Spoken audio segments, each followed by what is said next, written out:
Good evening. I don't know why Katie chose me to handle a topic which I'm not that comfortable with. To begin with, when I was introduced to this topic, I was looking at myself. If I look at me, my practice almost it started in 2010.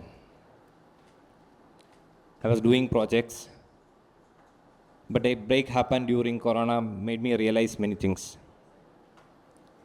From there on, it started actually with certain realizations. This is not the way I need to do. We need not be the shock absorber always, basically speaking. But as architect, we happen to meet different type of people. That's a great opportunity. Even though we are not fed with the fundamentals of finance, probably in our college days. But some are lucky enough because they are born and brought up in business environments, which gave them a kind of familiarity with how it is dealt with.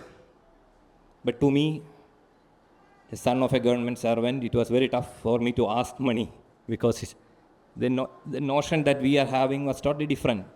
The ecosystem in which I was brought up. So by the time I reached that Corona days, COVID days, the break made me realize actually this is not the way I need to progress. From there on, actually, we started making few corrections. I was sharing few of these things with them because I started a small workshop during that time when I was in my hometown, Kadirapalli. Because carpentry was always something which I love. This vacation, probably the break, the uncertainty, all those things gave me an opportunity to meet a few of them around. We started sitting in one place and started doing. But again, looking into not the carpentry or the details, but I was sharing them, the life of a carpenter, that actually made me really think about how disciplined they are in terms of the work culture, the professionalism in handling the finance. In the sense, how they utilize is not what I am telling, but the way they were dealing with the business. From there on, with lot of realization, the understanding of man days, working hours, the way they handle contracts. See, if they come to us for a job, they will start with actually 10 days of work is there, sir, the travel is there, the food for the people is there. See, put together, some profit is also required, sir, otherwise we cannot manage the show.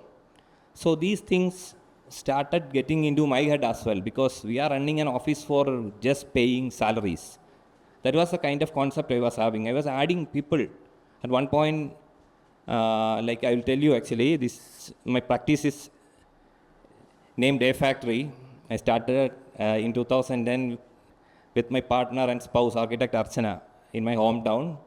I was doing good actually, 4 years, because no much expense when it was in my hometown.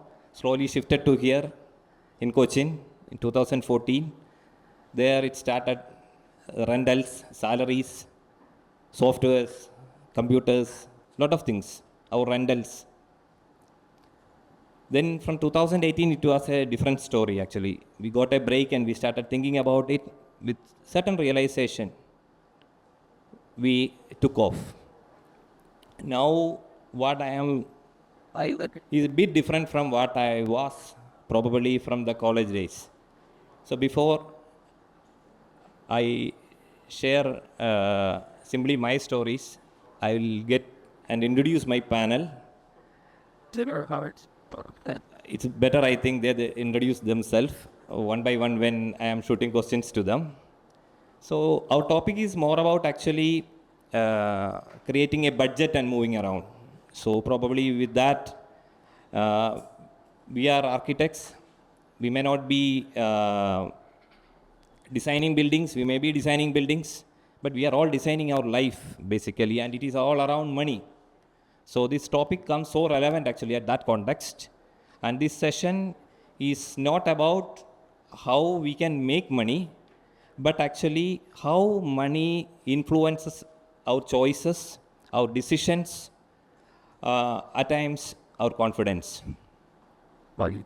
So today's conversation, it's not about success or failures of anyone, any of us, but as Komal was talking about, it is all about the first salaries, unpaid internships, at times paid internships, or sometimes undesirable negotiations that we come across.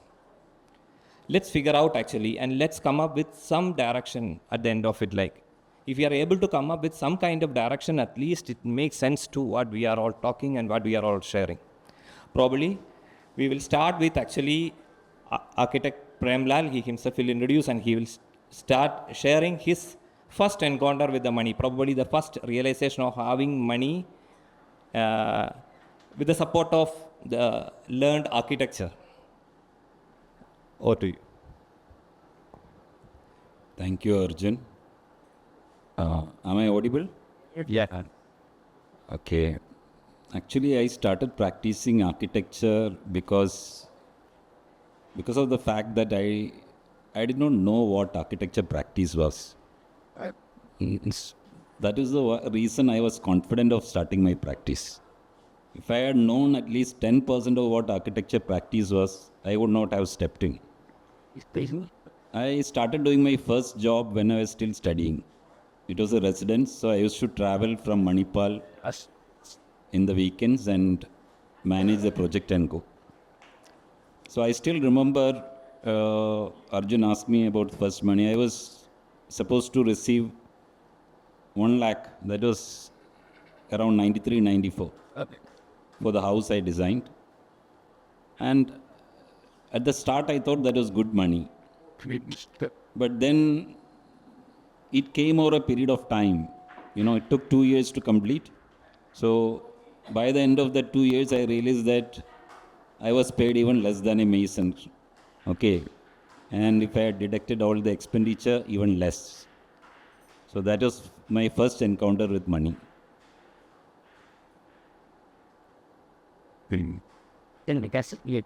Yeah.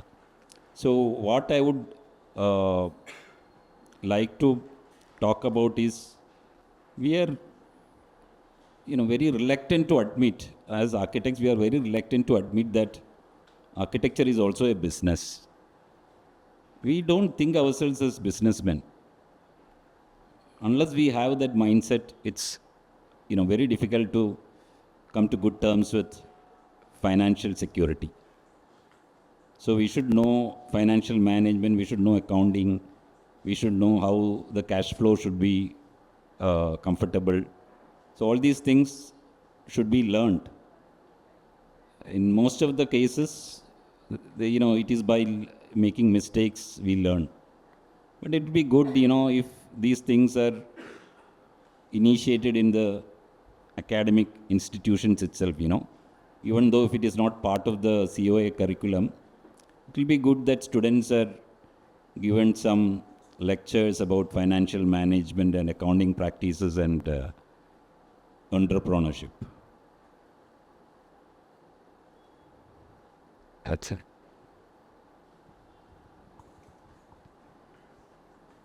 Coming to Shibili, Shibili is an architect, academician. Both he's into practice and academics. Can you share your experience actually? See, you as a person, I was an architect, and now you are handling students as well.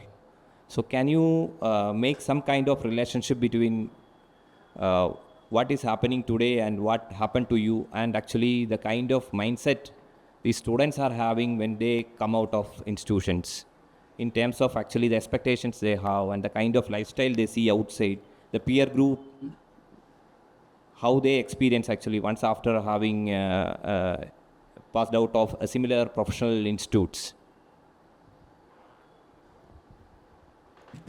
First of all, good evening to everyone, and thank you for Kochitaman sir and Kajaria team for giving this opportunity. So, talking about my first, with the first question, that's my first experience with the money. So, I think most of us, all our architects here, might be doing a little bit of sketching. So, I think I had this small business of drawing records for school students and students of medicines, and we used to make money with that. But And that was the first experience with the money. But then when I was in third year, so my father is in construction industry, fortunately. So after all the sketching and things, somewhere in the beginning of third year, we will start using the softwares. And that was the time when Lumion 4.2, now it's I think 13th or 14th version. So all this came into, our life, and we were so excited, and we were playing with 3Ds, visualizations and things like that. And one day I was sitting in my sit out, and my father had bought me a laptop, and I was showing, see, what we can create, environments and this and that in 3D. And he saw and he said, okay, then can you do one thing? We have a project, it's a mosque. Can you design it? And the architect inside kicked in the college theory. So I was excited.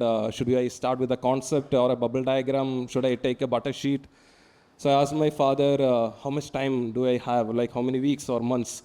He said, today's Wednesday, this weekend, 3 days you have. And you'll have to design it. Give it a try. And I was like, no, then what about concept bubble diagram and things like that? So again, I cross-checked, are you really talking about the final design, or it's the initial concept?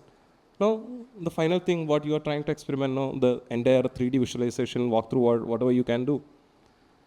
So I was working overnight because I want to prove to my father that, I have some skills. So I worked, and that weekend we had the meeting with the group of, we call them Ustad, that the religious scholars. And I had created something, but somewhere I wanted some concept, so I created a minaret that was like a skeleton rather than solid. And I was explaining this to them, and they were like all sitting like this, and they said, we didn't understand what all stories you are telling, but the design looks good, let's start working. And I was excited. But that project really came into life, and it was built in a year, and I was celebrating like a celebrity in college that in third year I did a design that this. And that came to a discussion in college, because everyone said to me that your father is in construction industry, that's why you could do that. And my father also gave me some money, so that was my first experience with the money. But then when that discussion came in college, that gave all of us a realization that if you are alone, if that was not the case, how will you turn your academics into money? Or what are skills you learned in your college to money? How to translate that into money? That's like a big question, because not in any 5-year, 10-semester course, we are learning about how to manage money, how to make money, how to translate your skills to money, how to do project management, how to ask money. And in that meeting, I also realized money is not about me and my design. It's our design. It's about masons, the clients, and a lot of people. It's about networking. But in college, we always romanticize, the students, your design, your jury, your marks. But in real life, it's more about collaborations. And actually, you might not get like a 6 months entire semester duration to design the entire real project, but it might be maybe a 3 days or something at times also. So time is money. Money is about collaboration. Money is about networking, and it's somehow our current curriculum is very much outdated, and like Premlal sir was mentioning, it's really high time that we also teach students about entrepreneurship, to manage money, to make money, and somewhere in between about getting financial stability and things like that. Thank you, Shibili. When it comes to Sufyan actually after architecture, he is into manufacturing. So Sufyan will explain about his experience. Probably, I don't know whether you have got a studio experience prior to getting into manufacturing. Can you explain about that aspects? Yeah, so to answer the question first, I don't have any studio experience. So I think I owe you an introduction. This is my first time attending any sort of an IIA event. My name is Mohammed Sufyan. I graduated just 5 years ago. And so it was in the COVID period that I graduated. And 2 years after that, I quit architecture also. So far, maybe 3 to 3.5 years, I've been involved in manufacturing. And what I do is I work with this material called GFRC, that is glass fiber reinforced concrete. And the same panels that you've seen on the facade, so that's my flex right now, the same panels were manufactured by me. and my business. So I'm taking this as a marketing opportunity also because my brand name is Ferrocon. So I don't know, like, since the topic is money, I don't know if any of you were paid to come here, because I was paid. I see it like that. Otherwise, I would have had to spend a good amount to talk to 30 architects. So this is a good way I can talk to you guys, and I'm very happy that KT sir invited me. And the next thing is why I went into this field of manufacturing. So there are three very particular reasons. When I look back in hindsight, there are three reasons why I think I left architecture. The first thing was my first internship, which I did it in Bali. And there I felt that architecture, how they practiced architecture was very in a very passionate way. They only worked with bamboo. They had a very niche market, and they were experts in the field. So I quickly realized that architecture was a very passion-driven field. And when you are entering a passion-driven field, if you don't have the same kind of passion, you just become mediocre. And I did not want to be mediocre in any field. So I wanted to do something different. That was the easy way to kind of get where I wanted to be. That was the first thought that I had. During my second internship, I did it in Kochi. And I noticed that they were doing all kinds of projects. They were doing commercials, they were doing residences. So it was just the opposite. And I asked the senior architect why he was doing like that, why he wasn't focusing on a field, which is what I was familiar with.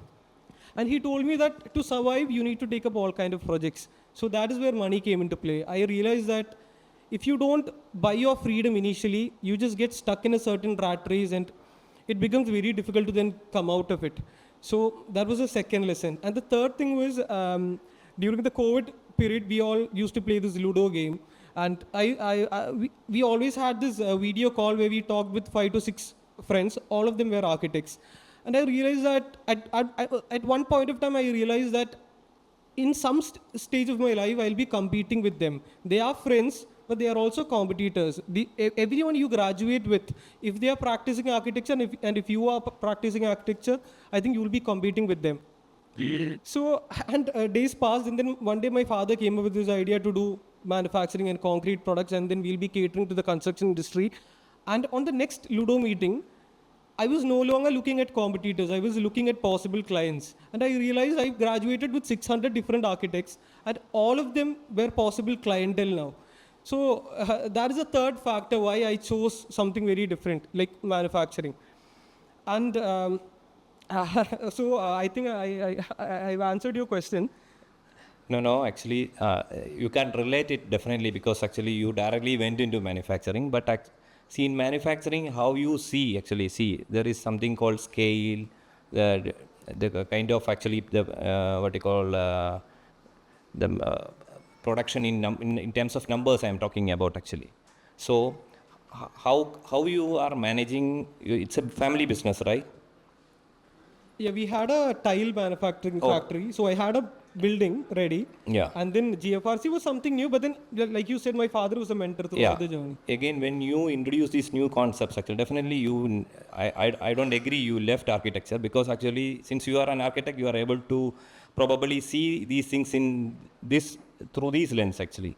So my question is, and here everyone is curious to understand how you deal with this business environment. You definitely is a good negotiator, a convincing master for sure. Otherwise, you won't be able to venture into an industry which is totally different to what you are trained probably. And how are you able to manage, or how are you able to negotiate with the kind of business terms that these people are putting across you? Yes, sir. So one thing, the rule number one is you take 50% advance for confirmation, 50% before dispatch. You will make a lot of enemies, but then you won't go broke. So that is one rule we've been following till now. And even yesterday I had a fight regarding that. And then right now, recently I felt like I could shift out of manufacturing and start my own studio. And I went to a site last week. And so then I'm going to the site and I'm telling him, so I'm doing all these manufacturing products, I make all these stuff, and I'm only 29 years old and I'm doing all this. I'm pitching myself. And then I'm telling him I'm exporting to all these countries. And he heard all that, and then he said, "Appo monde aitha project aano nu choichu." So I said, "Yeah, my first project."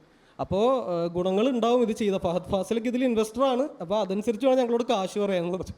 So I don't think there is ever an escape out of this judgment. But then yes, architecture has helped me to find clients. So hopefully next time I sit here, I'll be an architect also. Right now, I'm not. Probably from his discussion, what I felt or what you may be feeling is, we architects many a time when we are sitting in studio, we will get carried away by this kind of, because the excitement is more when it comes to service professions, to get into or get hooked with certain names and all like. But when it comes to him, I feel, because it's very tangible, the raw material that go into it, the labor that go into it is all very accountable. He feel, I think, things has to be put on face, and things, then only things can move further like. So probably, thank you, Sufyan. Now moving on to Anne. Anne is actually an architect. You got a master's in service design, right? Can you explain about that and how you make a business out of your expertise? Yeah. So I'd like to thank Komal and Katie first, because honestly, it's such an important topic. Nobody talks about it for some reason. We don't have a lot of money that comes in our field. So I am also a practicing architect actually. I do mostly like renovations. So all the projects that come, I don't say no. I'm like, yes, please. But also I think service design is something that I realized is something that's more holistic. It's like systems thinking. It's like, how would you look at it? So it's actually something that we do already in architecture. Like we talk to different stakeholders, as we call them. You coordinate it. So in service design, the good thing is that we charge for all of this. So in architecture, we just charge for the design. Whereas in service design, when you go and be like, hey, I've used this much of my brain. Can you please, compensate me for that? So that's why I thought it was much more, I understood that this is a very difficult field to survive in, architecture. So you're like, okay, what else can I do? So I did work in architecture for a while.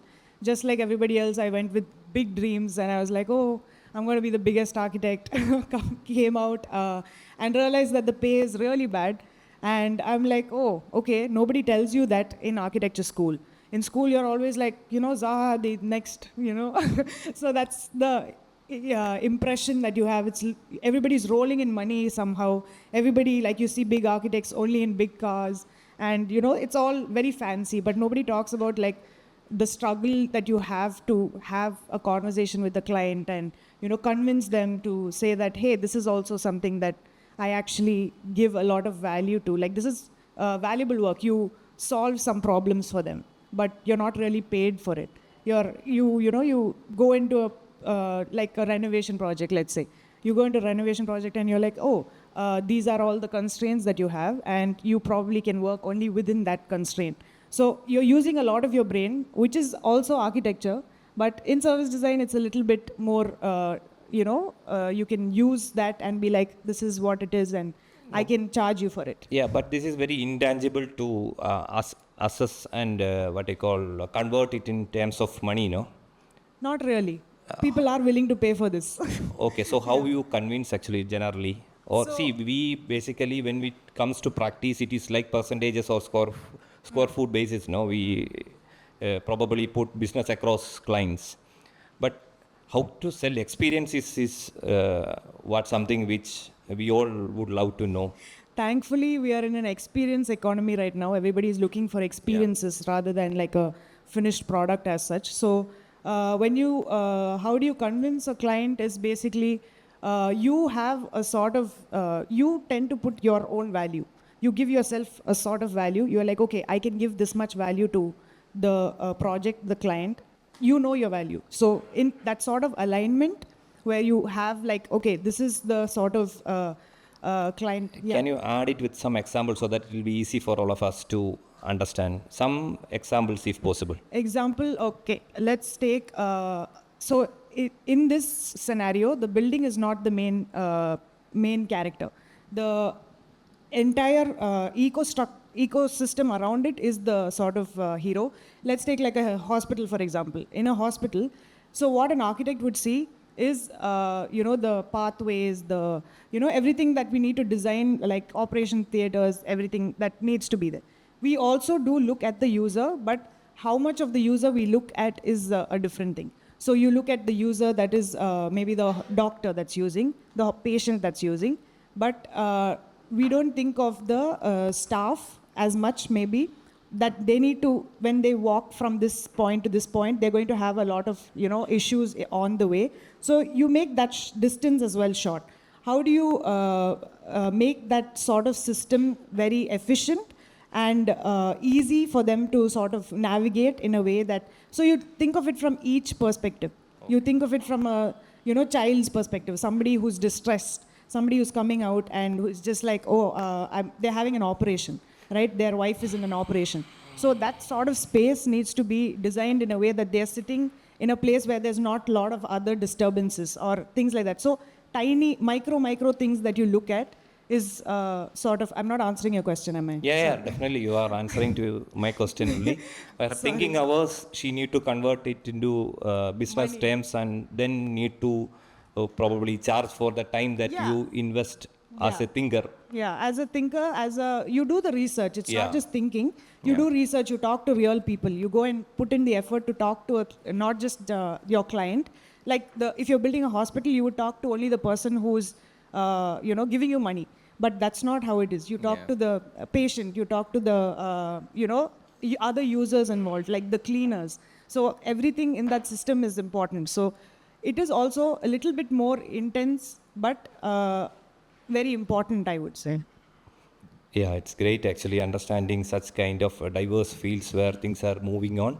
It's part of architecture always actually. In studio, we talk about user experiences, but again, a post-graduation where people are getting indents on those things, and again, that is getting converted as a business layer is quite interesting. Whereas on other side, actually, Sufyan dealing with actually physical entity making a life of his own. So moving on, actually to our senior among in the panel. He is somebody who realized actually after 20 years of elaborate practice in Bangalore, leaving the office of his own, and he's probably breaking the partnership and coming to his hometown and sharing his wisdom and being himself as a consultant today. So what was in your mind actually when you are leaving such an established practice and coming to hometown, and today you are a consultant consulting to many other firms? What is a big change that you feel when you were in Bangalore running that office, the partnership, now coming here and being as a solo consultant? Actually, I have to first correct some facts. You got my facts wrong slightly. I was running a practice in Cochin for 20 years. As I told you, I started even while I was still studying, even without learning what architecture practice was. So I was practicing for 20 years, but I was never comfortable with the idea of running an office.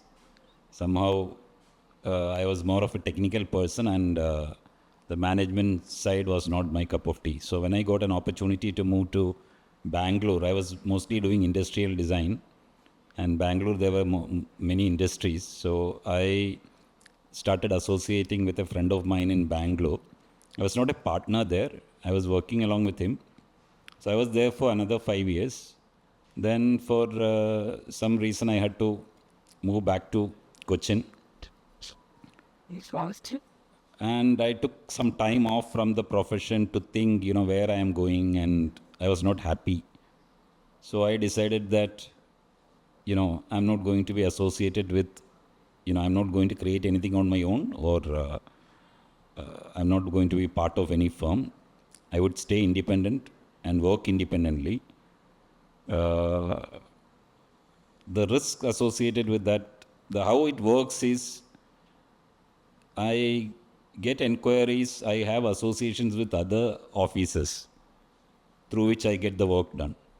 So my thinking is, why should I duplicate the infrastructure what other people have got if I have the mindset to collaborate with them? So that would be more economical. And I don't have to think about sustaining an office.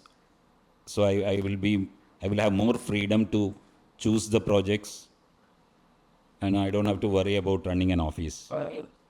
So that is, in a way, it has worked for me. Sometimes it doesn't work.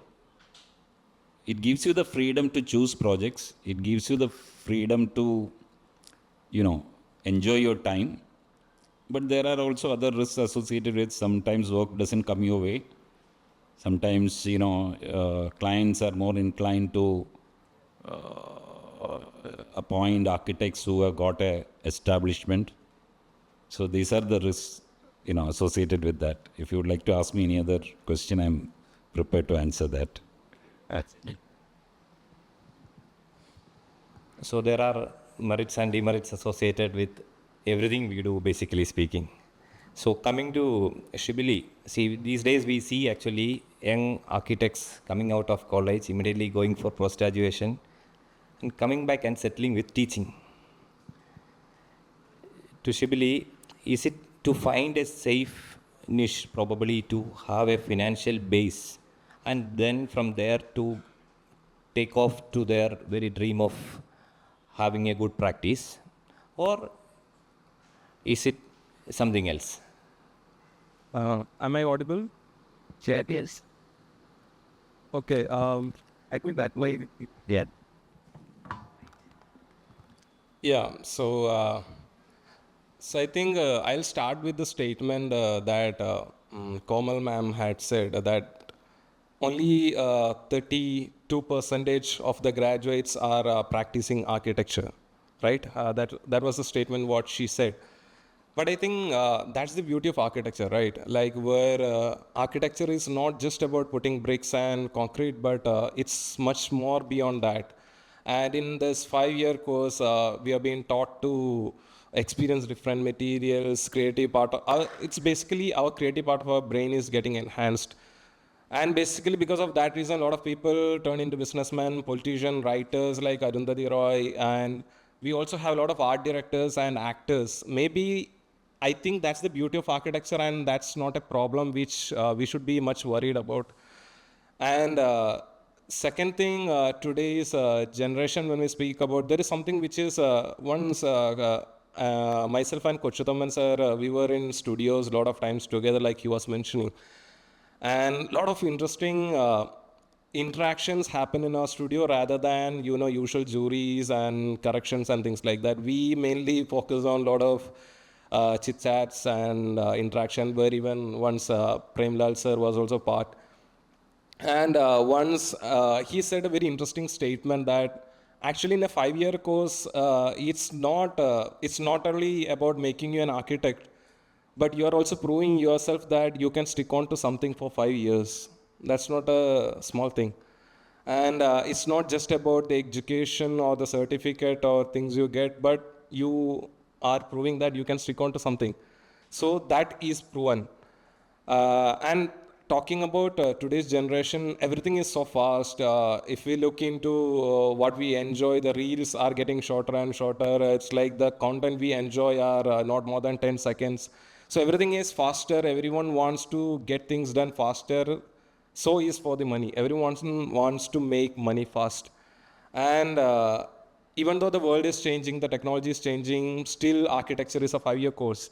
Even though for last lot of years, everyone knows here that there is a big discussion in COA and IA that we should make this course into 5+1+1, where after third year they can graduate with a diploma and they can start making money.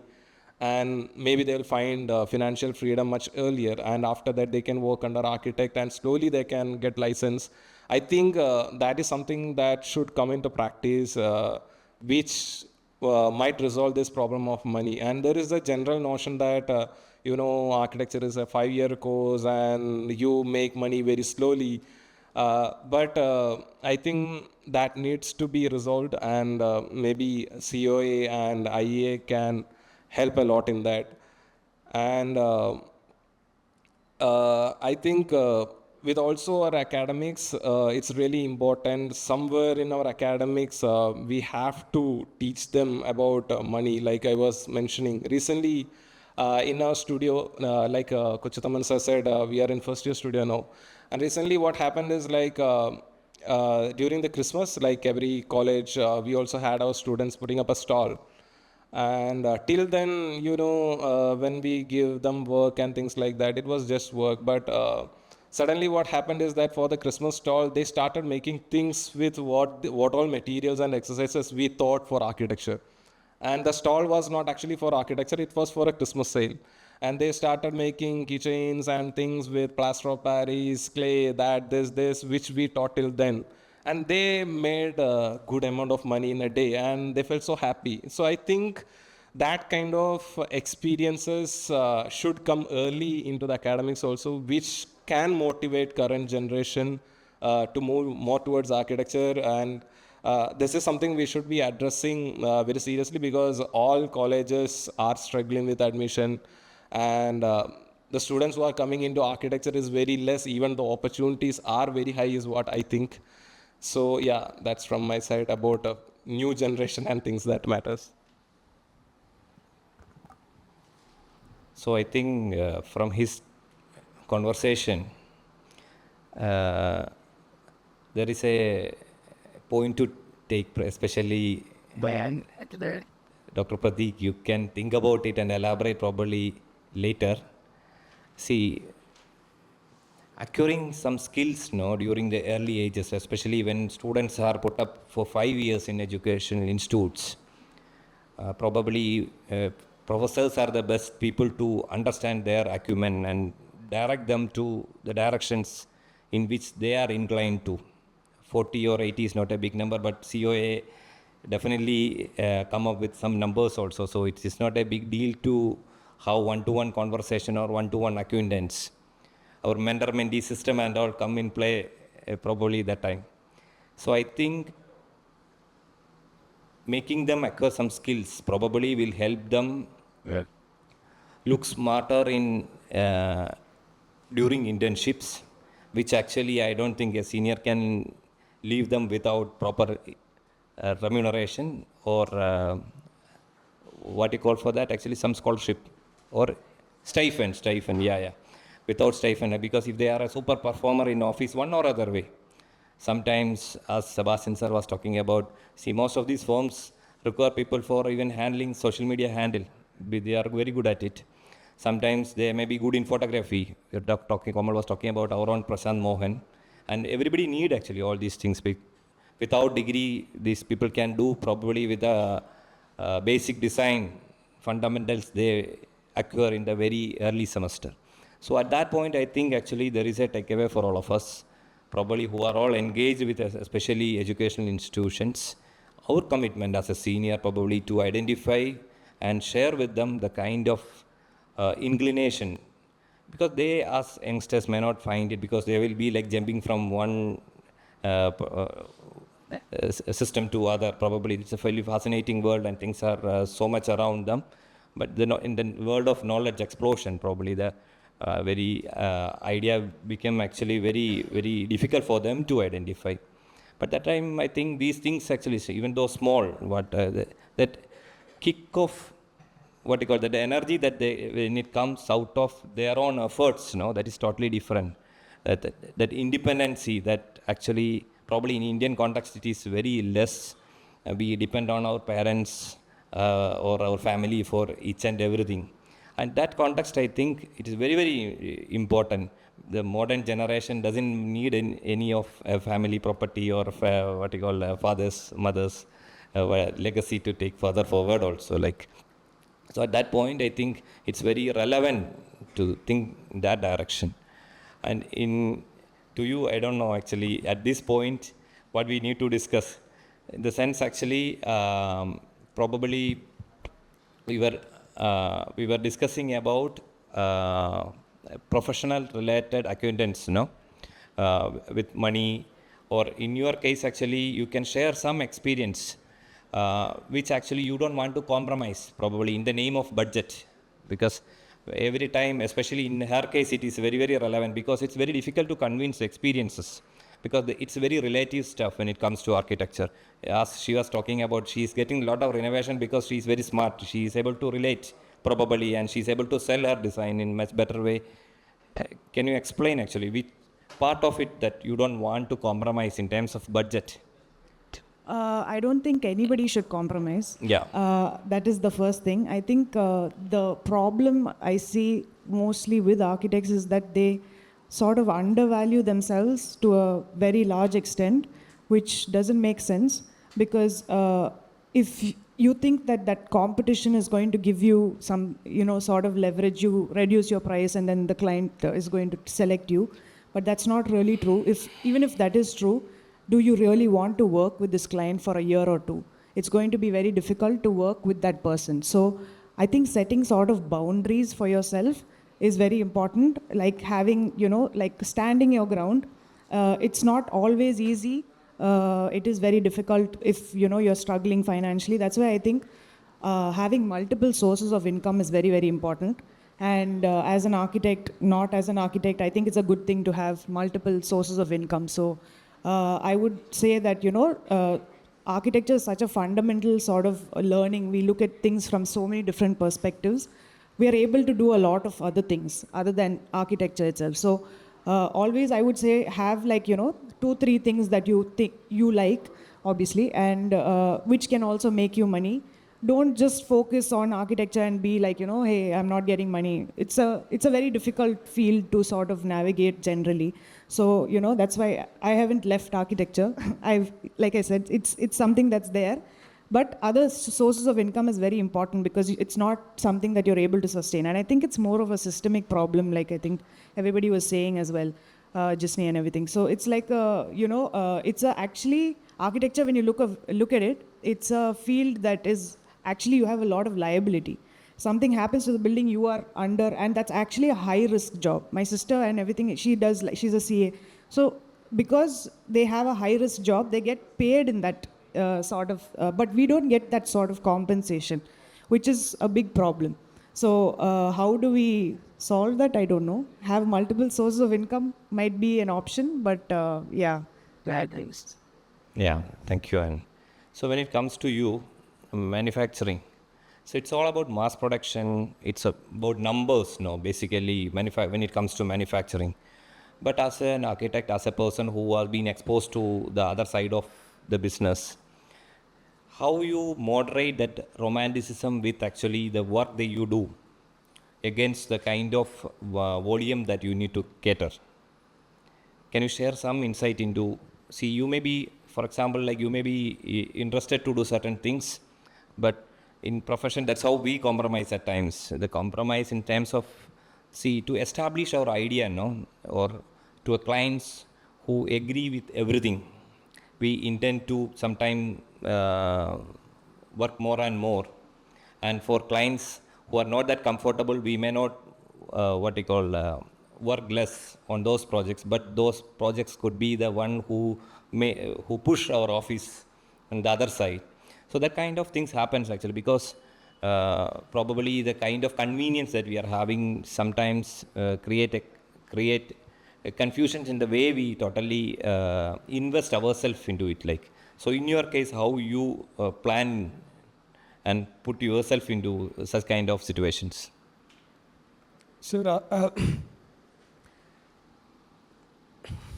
sir, I think when you're starting out, the company doesn't need a leader as such, because the leader is the situation. Whatever the business requires at that point of time is what you have to do. When I started out, I was with the workers lifting up the pots, placing it, like we make large pots also, so we have to lift it up, place it in the right area and everything. And then after some time I was involved in accounting. So when we started getting some money, we needed to account it till we had a proper person to handle that. And then I remember I was the supervisor, so we had enough workers, so I became the supervisor. And then I moved into designing the pots, because till then what we did is we just bought pots from the market, we just did some editing on it, and then we made a mold out of it. So designing was a very interesting part. That was the only part I had learned before coming into the field. Thank you for the question, because no one has asked what I like to do. Because what I like to do is I like to shoot videos. So that is why the Instagram part is handled very well, which is Concrete Factory, by the way. And so that is a part that I truly enjoy, I feel. For everything else, we have people now, thank God. The video part, I still do it myself. And we also have an art business which my wife is handling. It's called Old Wall Factory. And I'm also a partner in that. And people always ask me, people keep telling me that it's very difficult to work with your father. And then other people tell me it's very difficult to work with your wife. I'm managing both at the same time. So I'm thankful for that. I'm able to do my, what do you say, explore my creative side through the art business and the management side through the volume-based business, like you said. Okay, now coming into different survival models actually that we as architects can have, I think we can discuss together because it's very, very important to discuss openly. This is a forum where actually Komal was pushing us to discuss honesty. Honesty is what actually she was telling, because we need to discuss things very open. The takeaways need to really shape all of us once we are out of this floor. Can someone suggest actually, or from personal experience, she was talking about multiple, are you agreeing with the idea of having multiple revenue models? Because we are fed with a lot of the exposure, especially that architecture education give, and thereafter in practice. For simple example, meeting diverse kind of people itself is a big exposure that we as a professional is getting, because doctors basically happen to meet only patients, or lawyers happen to meet people who are having some kind of disputes. But we as architects tend to meet business people, normal people who come for residences, people who are hoteliers who come for doing hotels. So the kind of connections, even it's a bigger opportunity, it's a data is again a bigger opportunity. So are you all agreeing for the fact that what she was putting it up, the multiple source of income in practice, or wherever, like, see, somebody who is practicing can do some other business as well, or is it the other way? Will it spoil, or will it hamper the very idea of practice that we are looking at today? Can anyone? Yeah, he would love to start. For those who are relatively new to the profession running an office, I would like to offer some words of some tips. I think we shouldn't start on a project without defining what the objective of the project is, because a construction project, there are multiple stakeholders. There is one side, there is a client, there are the contractors, the vendors, consultants, and for successful completion of a project, everyone should be pushing towards a common goal. But normally it is not that happens. Everybody will be pulling in their own direction. So first, as an architect who is like the director of a movie, what has to be first set aside is we have to define the rules of the game. First, we have to decide what game we are playing.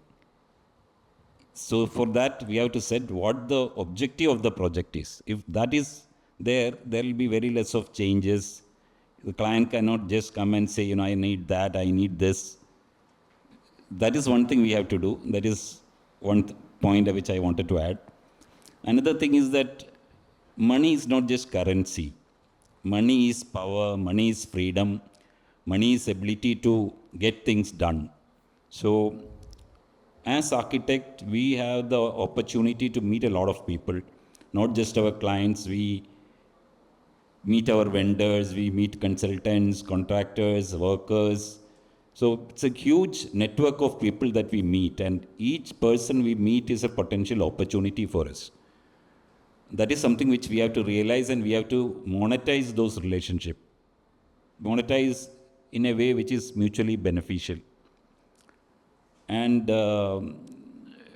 running an office is just a starting point, okay? You can use that to get into different fields. So I will be more happy if very few architects actually start practicing, and more follows, like as Komal said, 32% is only practicing. It is actually a good thing, because you look at any other industry, you look at engineering, how many engineers are doing real engineering jobs? Very few. Many of people are in the banking, many of them are in IT, finance. So why should architecture be any different? We consider ourselves as something special, that is hangover from the studio days. So studio is something which we really need to look at. I think Gisny mentioned it. There are a lot of other subjects which are very important, and I feel they are not given the importance that studio is glorified. That is true. So that is something which academicians need to look at. I think it's the biggest takeaway that we will have actually from today's, probably from our session. Anybody love to add something to what we were discussing so far? That's so what it. Yeah. It's a combination of both of them.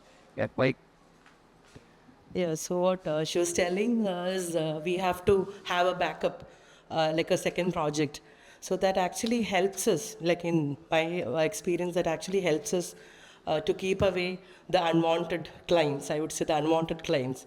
And you also did ask about, will we get spoiled?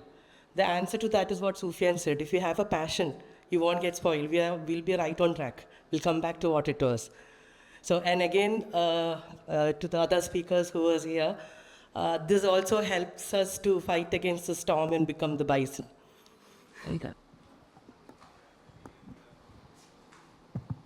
I hope we can conclude. I think it's a time we were all talking about architecture and practicing architecture. Now it's high time we need to think about architecture of practice. So with that note, let me conclude. Thank you, one and all. Thank you for listening to us.